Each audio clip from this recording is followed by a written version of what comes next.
Matthew chapter 1. Matthew. నేను English చదువుతాను, మీరు తెలుగు అండి. ఇంగ్లీష్ తెలుగులోనే రెండింటిలోనూ చెప్పాలనుకుంటున్నాను, ఎందుకంటే కొంతమంది తెలుగు ఇష్టం లేదు. So Matthew chapter 1 verse 18 to 25. I will read in English, you can read in Telugu. Same verse. Now the birth of Jesus Christ was on this wise, when as his mother Mary was espoused to Joseph, before they come together, she was found with a child of the Holy Ghost.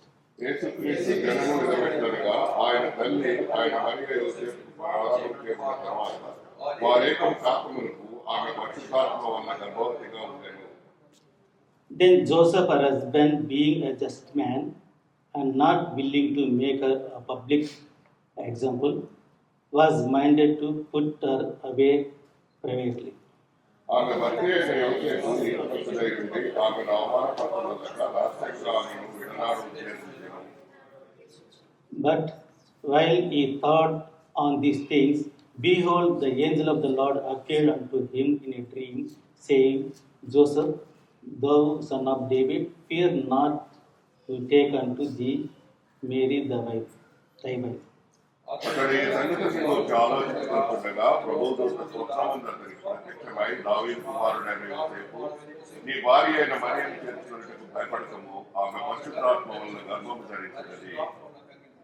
Verse 21. And she shall bring forth a son, and thou shalt call his name Jesus, for he shall save his people from their sins. ఆమె కుమారుని కనును తన ప్రజలను వారి పాపముల నుండి ఆయనే రక్షించిన కనుక ఆయనకు యేసు రక్షకుడు అని పేరు పెట్టును అన్నను. Verse 22.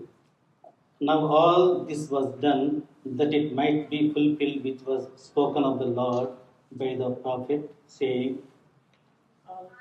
ఆలకించుడి, కన్యక గర్భవతి కుమారుని కనును ఆయనకు ఇమ్మానుయేలు అని పేరు పెట్టును. Behold, a virgin shall be with child and shall bring forth a son, and they shall call his name Emmanuel, which being interpreted is God with us. పలికిన మాట నెరవేరినట్లు ఇది ఎంతయో జరిగెను. ఇమ్మానుయేలు అని పేరు నాకు భాషాంతరములు దేవుడు మనకు తోడని అర్థము. Then Joseph, being raised from sleep, did as the angel of the Lord had bidden him, and took unto him his wife. యోసేపు నిద్ర మేల్కొని ప్రభువు దూత తనకు ఆజ్ఞాపించిన ప్రకారం చేసి తన భార్యను చేర్చుకొని And knew her not till she had brought forth her firstborn son, and he called his name Jesus. ఆమె కుమారుని కనుగొనకు ఆమెను ఎరుగుతుండెను. అతడు ఆ కుమారునికి యేసు అని పేరు పెట్టెను. Same way, Hebrews chapter 13 verse 5. Hebrews chapter 13 verse 5.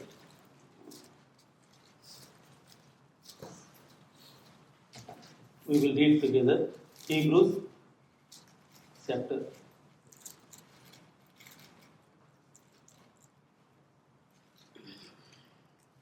13 verse 5.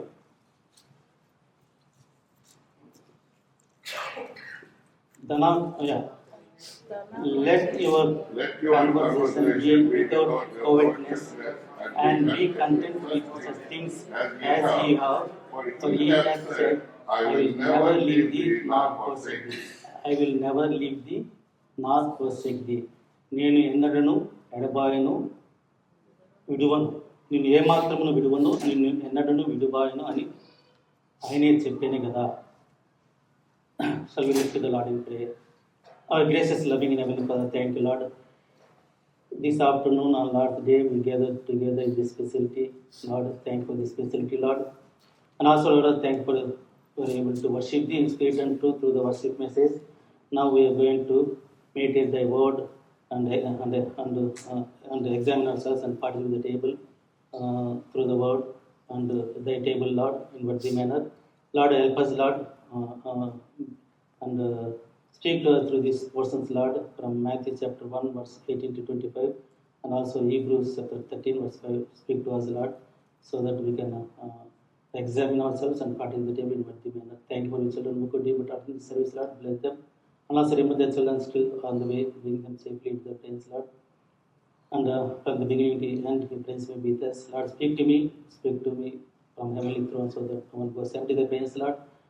And also hide me behind your cross, Lord. Asking everything in the precious name of Lord and Savior, Lord Jesus Christ. Amen. Amen.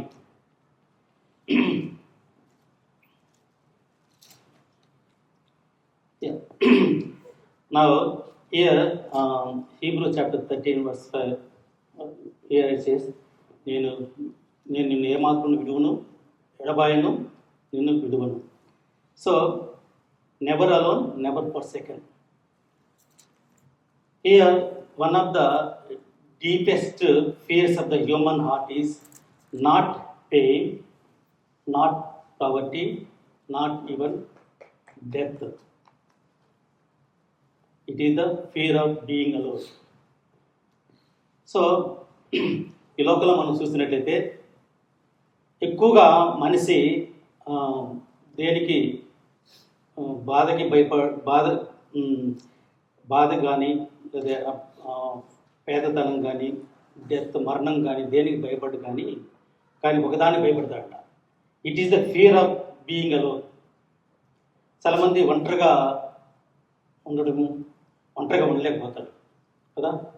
Even భర్తలు అయితే అస్సలు ఉండలేకపోతారు. ఎందుకంటే ఎక్కువ depend అవుతారు కదా భార్యల పైన. భార్య వెళ్ళిన తర్వాత భర్త ఎక్కువ రోజులు బతకంట. నేను చాలాసార్లు విన్నాను, చాలాసార్లు చూశాను కూడా. భార్యలు వెళ్ళిపోయిన తర్వాత, ఈ లోకాన్ని వదిలిపోయిన తర్వాత భర్తలు అంట ఎక్కువ రోజులు బతకలేరంట. కానీ భార్యలు బతుకుతారు, ఎందుకంటే వాళ్ళు అడ్జస్ట్ అయిపోతారు పిల్లలతో, గ్రాండ్ చిల్డ్రన్తో. ఇక్కడ పిల్లలు కాకుండా డాక్టర్లు కూడా. ఇక అమెరికాలో ఒంటరితనం పోగొట్టడానికి కోసం ఏం చేస్తారు వాళ్ళు? పెట్స్ అంటే పిల్లులు, కుక్కలు వీటిని పెంచుకుంటారు అనమాట. So people can be surrounded by crowds and still feel abundant. So మనం అనుకుంటాము మనం క్యారల్స్ చేస్తున్నాము, తర్వాత పెద్ద పెద్ద మీటింగ్స్ అటెండ్ అవుతున్నాము. అయినప్పుడు కూడా ఏదో లోపల ఒక బాధ అనమాట. ప్రతి ఒక్కరికి ఉంటుందండి. ప్రతి ఒక్కరికి అదేమంటే ఒంటరితనం అనేది మనిషిని కృంగిస్తుంది. ఒంటరితనం వల్ల మనిషి ఎక్కువ రోజులు బతకడంట. సో మనం చూసినట్లయితే Christmas speaks directly to this fear. So Christianity is the only faith where God did not remain distant. So that's why God is stepped into human history. So Christmas is, what is the Christmas? Christmas is God's declaration, you are not alone anymore. So here if you see Hebrew chapter 13 verse 5, here it says, let your conduct be without covetousness. Be content with such things as you have, for he himself has said, I will never leave you nor forsake you. మనకు తెలుసు Hebrews అంటే Jewish Christians, they were going through different persecutions during 70th క్రీస్తు శకం. మనం 70 తర్వాత చూసినట్లయితే యేసు ప్రభు మరణించి పునరుద్ధరణ అయిన తర్వాత ఆ టైంలో చాలామంది క్రిస్టియన్స్ ప్రభువుని నమ్ముకున్న వారు చాలా పర్సిక్యూషన్ కూడా వెళ్ళారంట. వాళ్ళు ఎలా యూదులు చాలా హింసించారంట క్రిస్టియన్స్ ఆ టైంలో. So Jews they persecuted Christians and also Romans they persecuted Christians a lot. So in that situation, here Apostle Paul is teaching Christians in those days. He is telling, చూడండి Hebrews chapter 13 మనం చూసినట్లయితే, Hebrews chapter 13, ధనాపేక్ష లేని వారే మీకు కలిగిన వాటితో తృప్తి పొందుడి.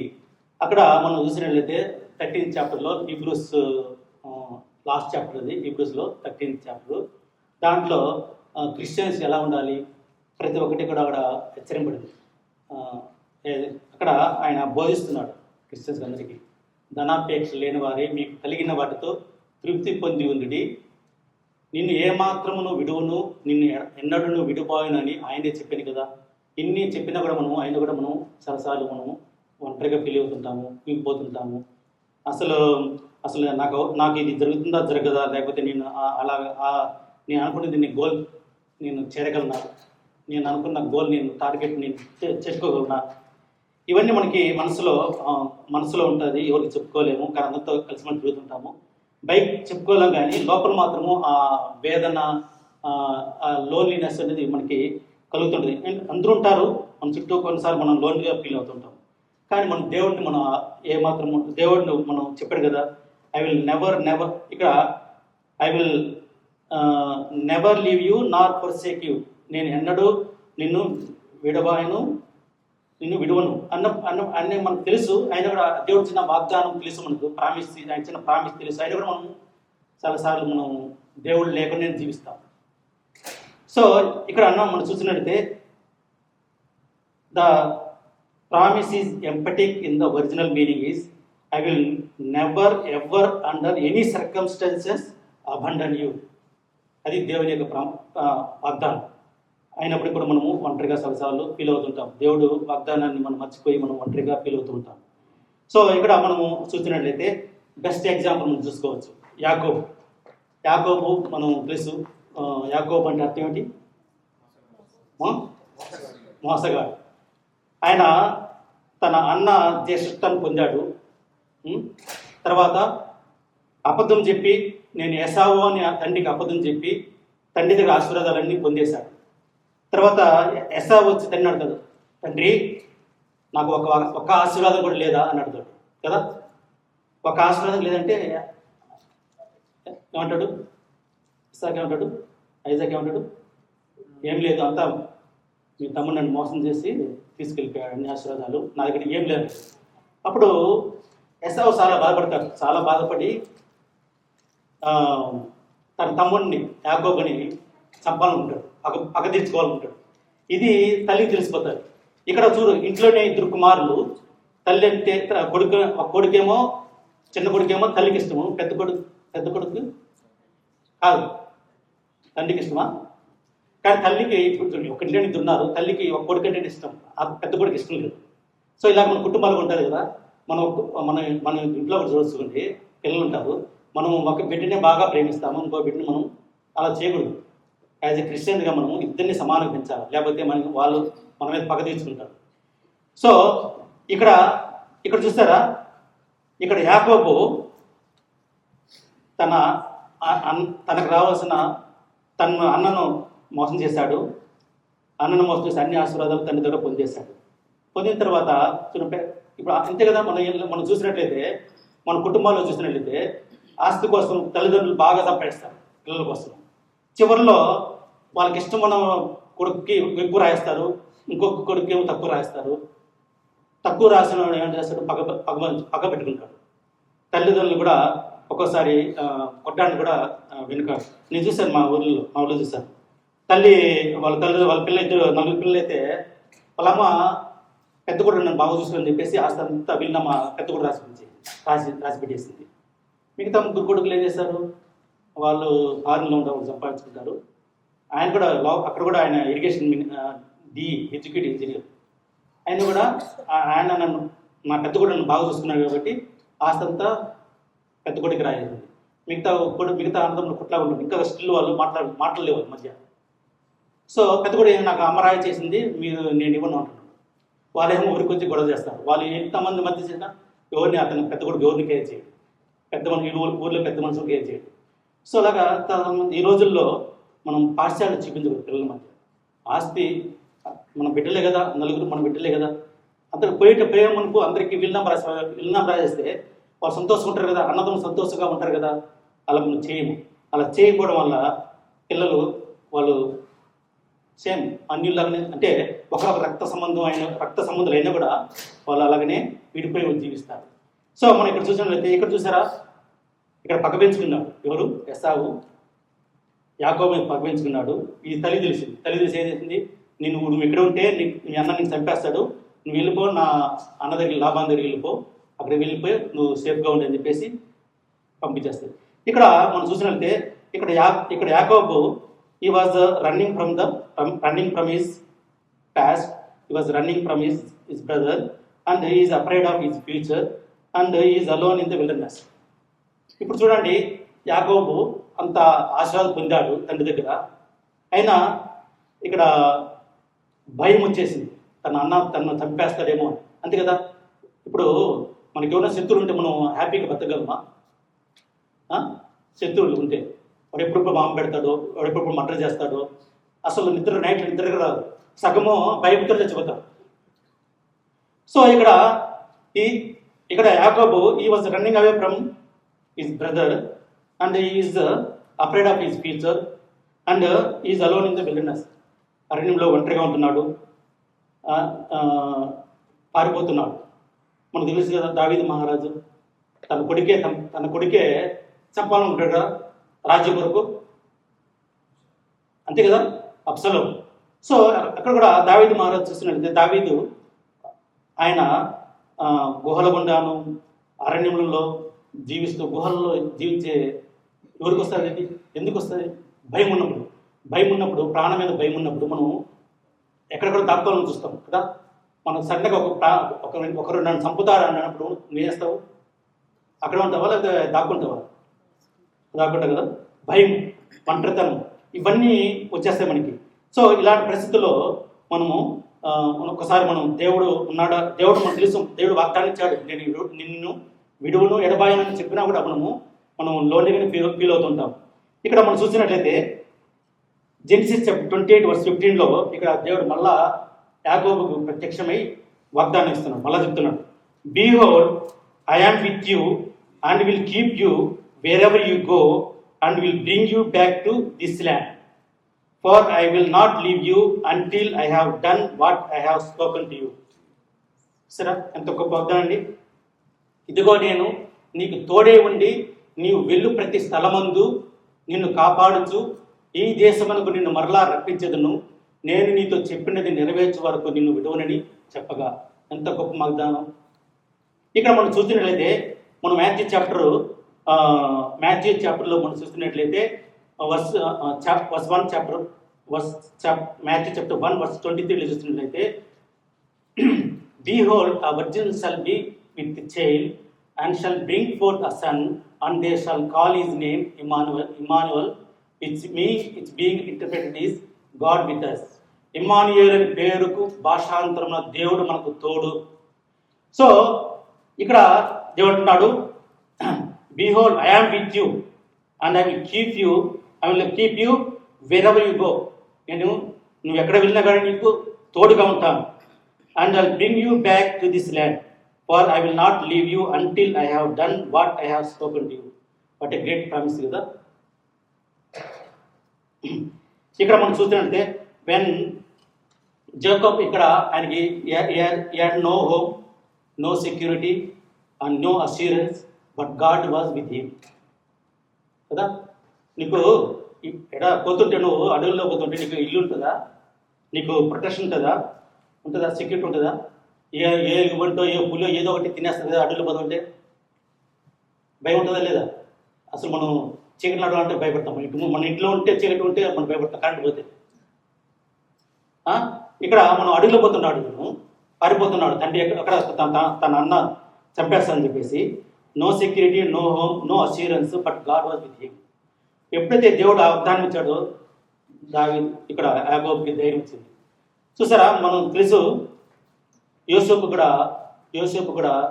తన అన్నదమ్ములు ఎంతో హింసిస్తారు కదా.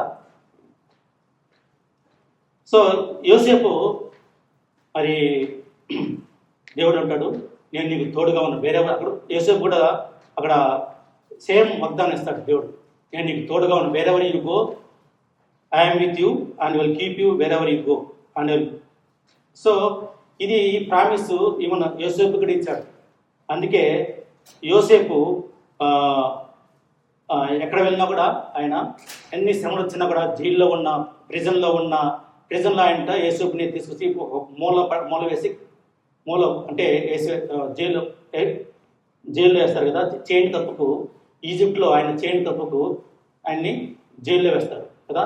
ఆ జైల్లో కూడా అంత ధైర్యంగా ఉంటూ దేవుడి చిన్న వాగ్దానం చేపట్టుకొని లోన్లీగా ఉన్నా కూడా దేవుడి మీద ఆధారపడి ఎంతో ధైర్యంగా ఉంటాడు. తను ఆ జైల్లో ఉన్న ఖైదీలను కూడా ధైర్యం ఇస్తాడు అందరికీ. సో ఇక్కడ మనం చూసినట్లయితే when life strips everything away God's presence remains. So మనం ఇంకో చూసినట్లయితే Immanuel is born, God steps in to our world. So ఇక్కడ మనం చూసినట్లయితే వర్స్ 23లో చూసినట్లయితే verse 23 same, behold a virgin shall be with child and bear a son, and they shall call his name Emmanuel, which is translated God with us. So Christianity is not advice from heaven, it is God coming down himself. So ఒక ఇంట్లో ఒక తండ్రి కొడుకుల మధ్య సంభాషణ ఇది. చీమలు line పోతుంటాయి కదా, నీళ్ళలో గోడ సందన గొడవ పోతుంటే ఆ పిల్లోడికి ఆ చీమలు లైన్గా పోవడం అనేది చూసి చాలా ఆ చీమలు బాగా ప్రేమిస్తాడంట. సో తండ్రి తర్వాత ఆ ఇంట్లో ఎలకలు ఎక్కువ ఉండేదంట. ఆ ఎలకలు చాలా డిస్టర్బ్ చేస్తుంటే తండ్రి చెప్పాడంట కుమారుడికి, నువ్వు వెళ్ళి హోమ్ డిపోకి వెళ్ళి అది ఎలకల ముందు తీసుకొచ్చి పెట్టేసి అది ఎలుకల బోన్ తెచ్చి పెట్టి చచ్చిపోతాయి, ఎలుకలన్నీ మనం పట్టేయచ్చు అని చెప్పేసి ఎలుకల బోన్ తెస్తారంట. ఎలుకల బోన్ తెచ్చి దానికి చేపలు అవి పెడతారు కదా, దానికి అట్రాక్ట్ చేయడానికి, ఎలుకలు అట్రాక్ట్ చేయడానికి. ఆ ఎలుకలు కూడా చాలా కన్నింగ్. మామూలుగా అయితే అవి ఎక్కడికి తిరుగుతుంటాయి, ఇంట్లో ఉన్న అన్ని తినేస్తుంటాయి.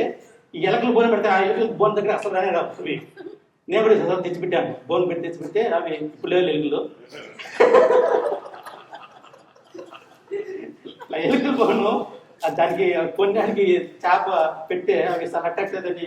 శనగ పప్పులు అన్ని పెట్టినా కూడా అవి ఉన్న రావు అవి ఎలుకలు. అది తీసేస్తే మళ్ళీ వస్తాయి, అప్పటికి వస్తాయి.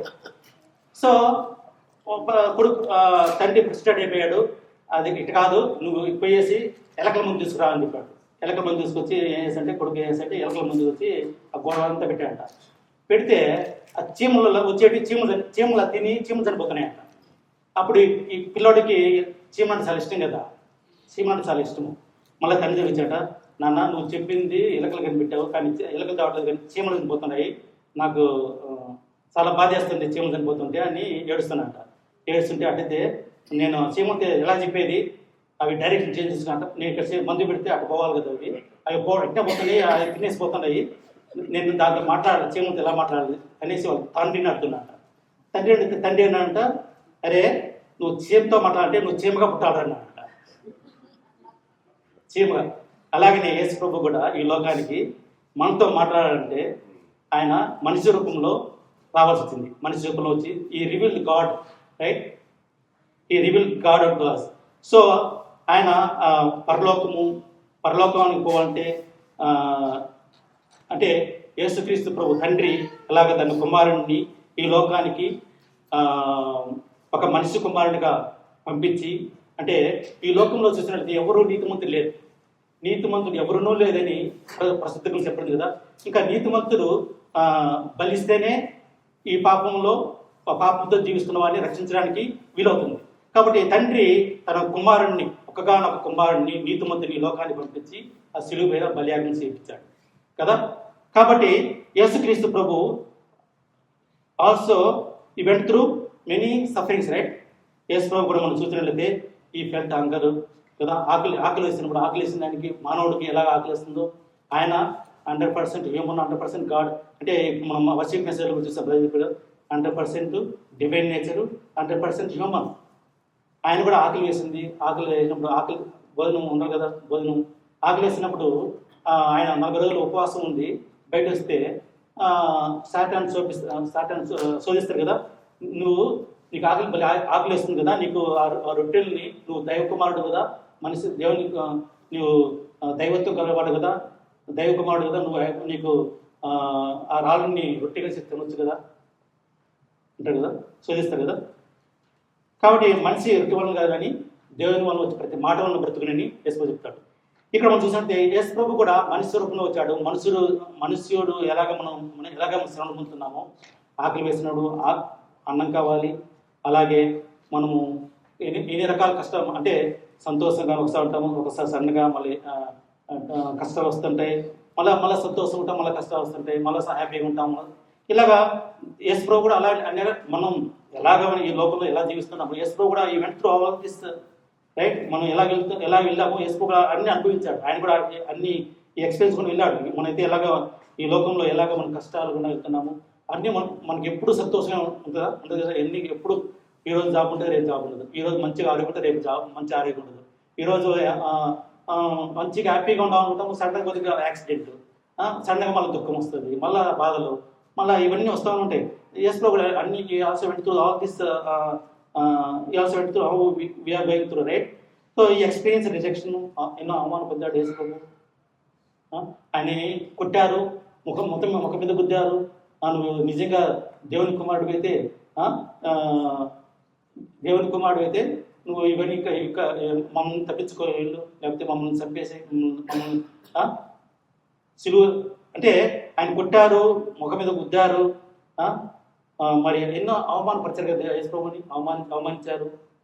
నువ్వు నిజంగా దేవుని కుమారుడుమేనా అని కొట్టారు. ఎన్నిసార్లు కొట్టినా ప్రభు ఒక మాట కూడా చెప్పలేదు. ఎందుకంటే ఆయన దేవుడు చిన్న ఆజ్ఞ నెరవేర్చాలి కాబట్టి, దేవుని ఆజ్ఞ నెరవేర్చాలి కాబట్టి ఒక మాట కూడా అవమానాలు పొందాడు. మనం కూడా ఎన్నోసార్లు అవమానం పొందుతాం కదా. ఎన్నోసార్లు మనం చేయని తప్పుకు మనం ఎన్నోసార్లు అవమానం పొందుతున్నాం కూడా. అలాగనే ప్రభు కూడా అలాగనే ఆయన చేయని తప్పులకు ఎన్నోసార్లు అవమానం పొందాడు. ఆయన సొంత జనాంగమే ఆయన్ని తిరస్కరించారు, సొంత జనాంగమే ఆయన రిజెక్ట్ చేశారు. మళ్ళీ ప్రభు ఏడ్చాడు కూడా. మరి లాజరస్ మరి 3 రోజులు చనిపోయి గోల్లో ఉన్నప్పుడు మరి ప్రభు వచ్చి ప్రార్థన చేసి ఏడుస్తారు కదా. అంటే మేరీ మరియ వచ్చినప్పుడు, ప్రభువా నువ్వు 3 రోజులు ముందే వచ్చింటే మా తమ్ముడు బతికేవాడు కదా అని వాళ్ళు అన్నప్పుడు ప్రభు కూడా ఏడుస్తాడు వాళ్ళతో పాటు. అంటే ప్రభు కూడా అన్ని ఆల్సో పెడుతూ మనం ఎలాగ మనం అనిపిస్తున్నాము ఈ భూమి మీద మనము మానవులుగా, ప్రభు కూడా అలాగనే ఈ ఆయన కూడా ఒక మనిషి రూపంలో వచ్చాడు, దైవత్వం ఉన్నది. అయినా కూడా దేవుని కొరకు దేవుని ఆజ్ఞ నెరవేర్చాలి కాబట్టి ఆయన కూడా మనలాగానే శ్రమను పొందాడు. అండ్ ఆయన కూడా బాధకుండా వెళ్ళాడు. కాబట్టి ఇక్కడ మనం చూసినట్లయితే Hebrews chapter 4:15 for we do not have high priest who cannot sympathize with our weaknesses. చదవండి హీబ్రూస్ చాప్టర్ 4:15. మన ప్రధాన యాజకుడు మన బలహీనతల యందు మనతో సహానుభావము లేనివాడు కాడు కానీ సమస్త విషయముల్లోనూ మన వలనే శోధింపబడినను ఆయన పాపం లేనివాడుగా ఉండేను. మనలాగానే హ్యూమన్ రూపంలో వచ్చాడు, కానీ ఈ డిడ్ నో సిన్, ఈ న్యూ నో సిన్. అంతే కదా. ఆయన మనలాగానే శోధింపడ్డాడు, కానీ పాపం చేయలేదు. మనం శోధింపడితే మనం ఎన్నిసార్లు పాపం చేశాము. కానీ ఆయన మనలాగానే మనిషి రూపంలో ఉన్నాడు, మనుషులు భూమి మీదకి వచ్చాడు, దేవుని ఆజ్ఞను ఆయన నెరవేర్చాడు, ఏ పాపము చేయలేదు, పరిశుద్ధిగా జీవించాడు 33 సంవత్సరంలో కదా. 33 సంవత్సరం ప్రభు ఏ పాపము చేయలేదు, శోధింపబడ్డాడు, ఆయన పాపం చేయలేదు. కాబట్టి గాడ్ ఇక్కడ మనం చూసినట్లయితే ఇక్కడ యోసేపు మనం ఇక్కడ గమనించినట్లయితే యోసేపు మనం యేసు ప్రభు అంటే is not a biological father to lord Jesus Christ. కానీ మనం చూసినట్లయితే బీహోల్డ్ a virgin shall be with child and bear a son and they shall call his name Emmanuel, which is translated God with us. So ఇక్కడ మనం చూసినట్లయితే ఇక్కడ యోసేపు ఈయన కూడా చాలా అవమానం. అంటే ఇప్పుడు మనం మామూలుగా భార్య పడుతుంటారు, భార్య ఎవరితో కొంచెం ఎక్కువ మాట్లాడితే భర్తలు అవమానించే భర్తుంటారా లేదా? అలాగే కొన్నిసార్లు నాకు తెలిసిన చాలా మంది భార్య మీద అవమానపడి ఆయన ఉద్యోగం పోతే గడి లాక్ చేసి లేవాడట, తిరిగి వచ్చేంత వరకు తలపిసేవాడు. ఇప్పట్లో కెమెరా పెట్టారు కానీ ఇళ్ళల్లో. అప్పట్లో నాకు తెలిసిన ఫ్యామిలీ ఆయన ఎయిర్పోర్ట్స్లో పనిచేస్తాడు. నాకు బాగా తెలుసు ఆ ఫ్యామిలీ. ఆమె మా పాప నా క్లాస్మేట్. మా ఆయన డ్యూటీకి వెళ్ళేటప్పుడు లాక్ చేసిపోతాడండి, లాక్ చేసిపోతాడు. కాల్ ఎంత అవమానం ఉంటుంది నాకు, చాలాసార్లు బాధపడేది. కానీ అమ్మాయి మంచి అమ్మాయి, కానీ ఇతను అవమానం ఎక్కువ భార్య మీద. సో లాక్ చేసిపోయేవాడు. మళ్ళీ ఆయన వచ్చి మళ్ళీ లాక్ ఆన్లైన్ చేసేవాడు. ఇక్కడ ఉత్తరప్రదేశ్లో పనిచేసేవాడు. సో అలాంటి అంటే భార్య మీద అనుమానపడే వ్యక్తులు ఉన్నారు. ఇక్కడ యోసేపు ఇక్కడ మనం చూసినట్లయితే మరియా పరిశుద్ధాత్మ ద్వారా గర్భం ధరించినప్పుడు యోసేపు ఏమన్నా మనసులో ఉంటాడు అంటే ఆయన నీతిమంతుడు కాబట్టి మనసులో అనుకున్న ఏమని పబ్లిక్గా అవమానపరచకూడదు. మనం ఏది చేస్తాము, తప్పు చేస్తే భార్యని ఎంతగా తిడతాము, ఎంతగా భయంకరం కొడతాము. తర్వాత వాళ్ళ పేరెంట్స్కి ఫోన్ చేస్తాము, పేరెంట్స్కి ఫోన్ చేసి వాళ్ళని పిలిపిస్తాం, మధ్యస్థం పెట్టేస్తే ఎంత చేసింది, నువ్వు తీసుకెళ్ళిపో, వాళ్ళ తల్లిదండ్రులు పిలిచి నీ కూతురు తీసుకెళ్ళిపో అని భయంకరంగా తిడతాం కదా. కానీ ఇక్కడ యోసేపు ఎవరికి చెప్పలేదు. అంటే దేవుడు రివీల్ చేశాడు, అంటే మనసులో అనుకున్నాడు వదిలేద్దాము అంటే వదిలేద్దాం అనుకున్నాడు. అంతవరకు అంటే భారీగా ప్రదానం చేయడం వాళ్ళు ఎప్పుడు ఆయనతో కలలేదు. ఆమె పరిశుద్ధాత్మ ద్వారా గర్భం ధరించింది. అది తెలిసి యోసేపు మనసులోనే పెట్టుకున్నాడు, కానీ దాన్ని బయటికి ఎవరికి పబ్లిక్గా ఎవరికి చెప్పలేదు. అంటే ఎవరికి చెప్పుకుంటా విడిపోవాలనుకున్నాడు. కానీ దేవుడు వచ్చి రివీల్ చేసినప్పుడు తాను తర్వాత వారికి చేర్చుకుంటాడు కదా. ఇక్కడ మనం చూసినట్లయితే యోసేపు లాంటి నీతిమంతులు భర్తలు ఉన్నారా ఈ లోకంలో? ఇక్కడ చూసిన యోసేపు అవమానం పబ్లిక్గా ఎంతో ఎంతోమంది అవమానించుంటారు కదా. మనకు తెలియదు కానీ ఇక్కడ రాయలేదు, బైబిల్లో రాలేదని ఎంతోమంది తెలిసిన వాళ్ళు అవమానపరుచుంటారు యోసేపుని కదా, చుట్టుపక్కల. అయినా కూడా అవమానం భరించాడు. తర్వాత ఈ హాజ్ కన్ఫ్యూజన్ ఫీర్ కదా, భయము, ఆందోళన, ఏమిటి ఇది, ఏం నాకే రావాలని పరిస్థితి. సో ఇక్కడ మనం చూసినట్లయితే ఈ యొక్క ఆయన ఆందోళన ఉన్నాడు, భయం ఎలాగ నేను ఈ ప్రపంచంలో ఎలాగ జీవించాలి అని ఒక భయము, కన్ఫ్యూజన్లో ఉన్నప్పుడు దేవుడు మరి ఆయన కళ్ళు కనిపించి దాన్ని రిబ్బి అప్పుడు ఏంటో చూడండి, Matthew 1:20. బట్ వైల్ ఈ thought about these things, behold, an angel of the Lord appeared to him in a dream. ఇక్కడ చూసినట్టే అతడు ఈ సంగతులను గురించి ఆలోచించుకొనుచుండగా ఇదిగో ప్రభువు దూత స్వప్నమందు అతనికి ప్రత్యక్షమై, దావీదు కుమారుడైన యోసేపు, నీ భార్య అయిన మరియను చేర్చుకొనుటకు భయపడకము, ఆమె గర్భం ధరించినది పరిశుద్ధాత్మ వలన కలిగినది. సో అలా మనం చూసినట్లయితే అలాగ చెప్పినప్పుడు ఆయనలో ఆ యొక్క ఆయనకు ధైర్యం వచ్చింది. లేకపోతే ఆయన కుమిలిపోయి ఉన్నాడు కదా. యోసేపు కూడా మన మామూలుగా ఆ యొక్క జైల్లో వాళ్ళతో పాటు ఖైదీలు ఉంటారు కదా, తోటి ఖైదీలు ఉన్నప్పుడు వాళ్ళకైతే కళలు వస్తుంది. ఆ కళల్లో భావం వాళ్ళకి తెలిసినప్పుడు వాళ్ళు చాలా భయపడిపోతుంటారు. అంటే ఉన్నప్పుడు వాళ్ళు వచ్చి వాళ్ళ ముఖాల్లో కలలేదు, వాళ్ళు ఆందోళన ఉన్నప్పుడు వాళ్ళు ఆడతారు యోసేపు దగ్గర వచ్చి ఈ మారిగా. అంటే యోసేపు వాళ్ళు గమనిస్తారు, అంటే పక్కన ఖైదీల్లో సెల్లో ఉన్నప్పుడు తెలుస్తుంది కదా, వాళ్ళ ముఖాల్లో కలలేదు. ఎందుకు వాళ్ళు చూసినప్పుడు ఏదో ఆందోళనలో ఉన్నారు, వాళ్ళు ఏదో బాధలో ఉన్నట్టుగా గమనించి యేసు వాళ్ళ దగ్గర వచ్చినప్పుడు వాళ్ళు చెప్పారు, మాకు కళ వచ్చింది, మేము అందుకు భయపడుతున్నప్పుడు యేసు కళ్ళ బాగా చెప్పినప్పుడు వాళ్ళు చాలా సంతోషపడ్డారు. చాలా సంతోషం. అంటే ఈ యొక్క ఎప్పుడైతే మనలో ఈ యొక్క మనం మంచి వార్త, శుభవార్త మనకి వస్తుందో మన బోన్కి ఏమంటే శక్తి వస్తుందంట, మనకి ఎముకలకు శక్తి వస్తుంది. కాబట్టి ఇక్కడ యోసేపులో ఎక్కడైతే ఆయన కన్ఫ్యూజన్ ఉన్నాడు, చాలా ఆందోళనగా ఉన్నాడు, ఒంటరిగా ఆలోచిస్తూ ఉన్నప్పుడు ఎప్పుడైతే దేవుని దూత వచ్చి మాట్లాడినప్పుడు ఆయనకి ధైర్యం వచ్చింది. కాబట్టి మనం ఇక్కడ చూసినట్లయితే God met Joseph in the middle of his confusion కదా. So when you don't understand God's plan, trust is presence. So మనం దేవుని యొక్క ప్రణాళిక మనకు అర్థం కానప్పుడు, దేవుడు మనతో మాట్లాడుతున్నప్పుడు వాక్యం ద్వారా మనం నమ్మాలి, దేవుని వాక్యాన్ని నమ్మాలి. ఇక్కడ మనం చూసినట్లయితే జాన్ చాప్టర్ 1:14 చూసినట్లయితే John chapter 1:14 and the word became flesh and dwelt among us, and behold his glory, and the glory of the only begotten of the Father, full of grace and truth. So ఇక్కడ మనము యేసు ప్రభు కూడా ఈ లోకానికి శరీరధారి, కృపా సత్య సంపూర్ణుడుగా మన మధ్య నివసించను. తండ్రి వలన కలిగిన అద్వితీయ కుమారుని మహిమ వలె మనము ఆయన మహిమను కనుగొంటుంది. కాబట్టి యేసు ప్రభు కూడా ఆయన కూడా అన్ని మనలాగానే ఆకలి ఉన్నాడు, ఆయన మనలాగానే అవమానాలు పొందాడు, ఆయన మనలాగానే ఏడ్చాడు, ఆయన మనలాగానే ఎన్నో బాధ గుండా వెళ్ళాడు. కాబట్టి ఇవన్నీ మనకి ఎగ్జాంపుల్స్గా ప్రభు ఈ లోకంలో పెట్టాడు. మనం కూడా మనం ఇవన్నీ వచ్చినప్పుడు మనం ధైర్యం కలిగి ఉండాలి.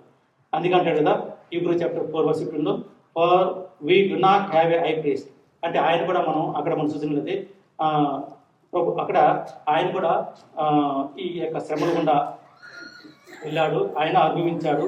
కాబట్టి మనం కూడా దేవుడు చెప్పినట్టుగా ఐఎమ్ విత్ యు అన్నప్పుడు మనం దేవుని యొక్క వాగ్దానాన్ని మనం చేతపట్టుకుని మనం ధైర్యంగా ఒంటరిగా ఉన్నప్పుడు దేవుని వాక్యం చదువుకుని దేవుని చెప్పినట్టుగా గాడ్ ఈజ్ విత్ మీ అన్నప్పుడు దేవుడు నాతో ఉన్నాడు అనుకున్నప్పుడు నీలో ఆ యొక్క ఒంటరితనం పోతుంది. సో చాలామందికి నేను అన్యులు చూశాను, చాలామంది మా ఊళ్ళో అన్యులు చూశాను, నాకంటే ఏజ్ తక్కువ వాళ్ళందరూ చనిపోయారు. ఎందుకంటే వాళ్ళకి ఇదే దేవుడు లేదు, వాళ్ళకి దేవుడు వాళ్ళు లేని వాళ్ళు చాలా కష్టాలు వచ్చినప్పుడు, శ్రమలు వచ్చినప్పుడు, కొడుకులు వాళ్ళని వేధించినప్పుడు త్వరగా వాళ్ళు చనిపోయారు. వాళ్ళు అంటే ఒంటరితనం వల్ల చనిపోయారు. చాలామంది వాళ్ళకు తన పిల్లలు వదిలేసి వెళ్ళిపోయారు. తర్వాత వాళ్ళని చూసుకునే వాళ్ళు లేక ఒంటరితనంలో వాళ్ళు చాలామంది కూడా చనిపోయారు. కాబట్టి వాళ్ళకి ధైర్యం అనేది లేదు. వాళ్ళకి అన్బిలీవర్స్ మనం చూసినట్లయితే వాళ్ళకి ధైర్యము అనేది ఉండదు. మనకైతే మన కష్టాల్లో ఉన్నప్పుడు దేవుడు మనకి ఎంతో కంఫర్ట్ చేస్తారు కదా. కంఫర్ట్ వల్ల మనం దేవుని యొక్క వాగ్దానం వల్ల మనము ధైర్యం పొంది మనం ఈ లోకంలో జీవించే వారంగా ఉంటున్నాం ఎక్కువ రోజులు. So God is our refuge and strength మనం చూసినట్లయితే సామ్ 46:1 సామ్ 46:1 మనం చూసినట్లయితే Psalm 46:1 God is our refuge and strength a very present help in trouble. మన కష్టాలు ఉన్నప్పుడు దేవుడు మనకు ఆశ్రయము దుర్గమునై ఉన్నాడు. ఆపత్కాలంలో ఆయన నమ్ముకొనదగిన సహాయకుడు. అలాగే మనం చూసినట్లయితే సామ్ 46:7 చూసినట్లయితే అదే చాప్టర్ 7 చూసినట్లయితే the lord of host is with us, the God of Joseph is our refuse. So సైన్యములకు అధిపతి యొక్క యెహోవా మనకు తోడే ఉన్నాడు, యాకోబు యొక్క దేవుడు మనకు ఆశ్రయమై ఉంటున్నాడు. సో అలాగే మనం చూడొచ్చు దానియేలు మనం చూసినట్లయితే దానియేలు చేయని తప్పుకు ఆయన వేశారు, బోన్లో వేశారు కదా. దానియేలును బోన్లో వేసినప్పుడు అక్కడ చూడండి డానియల్ చాప్టర్ 6:22 చూసినట్టే డానియల్ చాప్టర్ 6:22 చూసినట్టే my God sent his Angel and shut the lines mouth. ఇక్కడ మనం చూసినట్లయితే God did not remove Daniel from the tent, he joined him in it. So మనం చూసినట్లయితే అక్కడ చదవండి డానియల్ చాప్టర్ 6:23 కూడా చదవండి, ఉంటుంది. చాలా మంచి మాట. ఇక్కడ దానియేలు అతి శ్రేష్టమైన డానియల్ 6:22. యా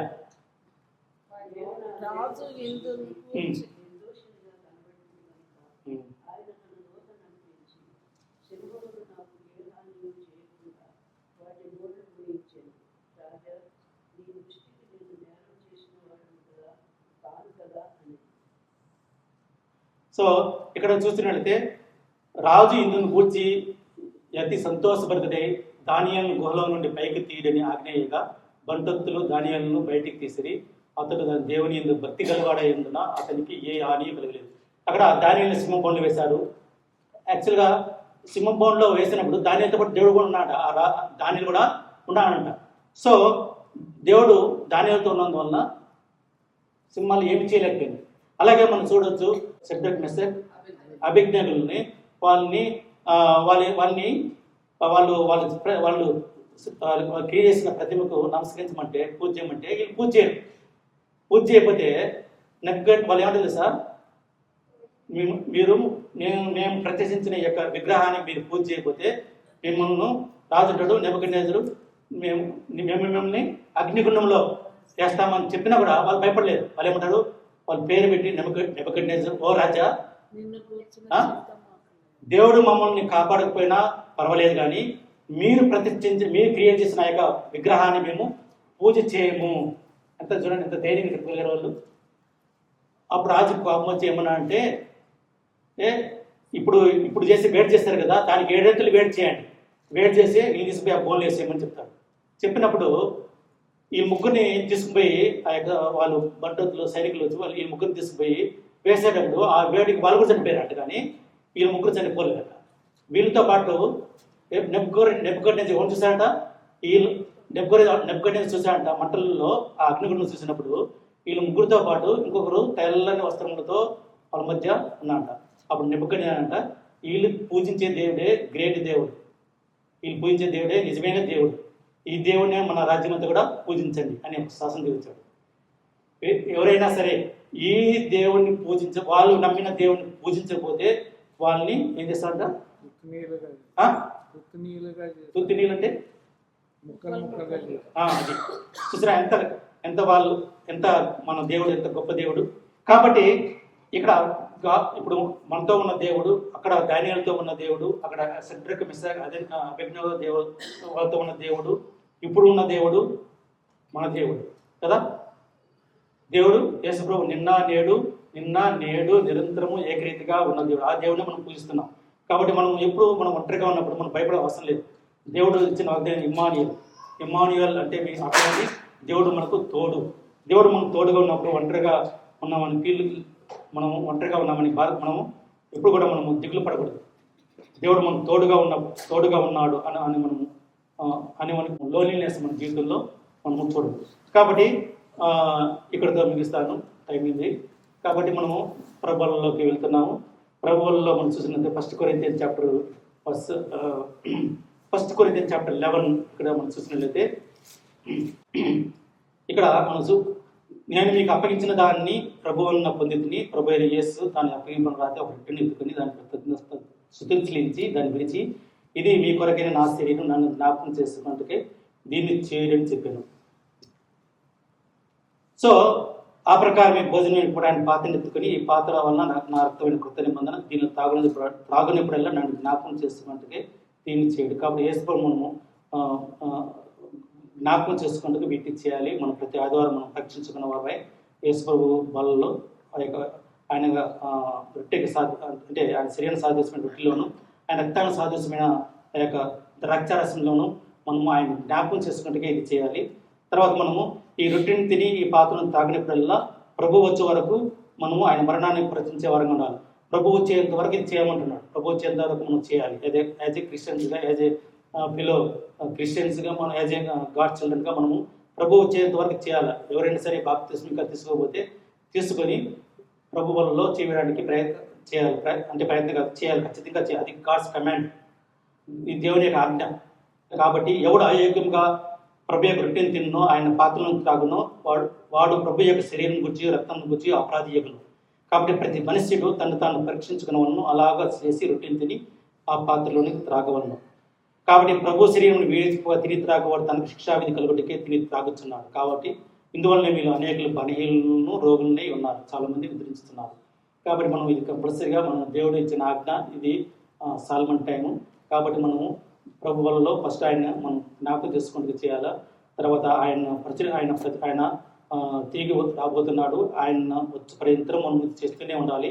తర్వాత ఇంకోటి ఏమంటాడు, ఆయన మరణాన్ని ప్రశ్నించే వారంగా మనం ఎప్పుడు మనం స్వార్థ ప్రకటించే వారంగా ఉండాలి. అలాగే మనము అలాంటి వారమే, అలాగే మనం వాళ్ళు మన ప్రతి మనిషి తను తానే పరీక్షించుకోవాలి. అంతేగాని మన ఇతరులను పరీక్షించే వారంగా ఉండకూడదు.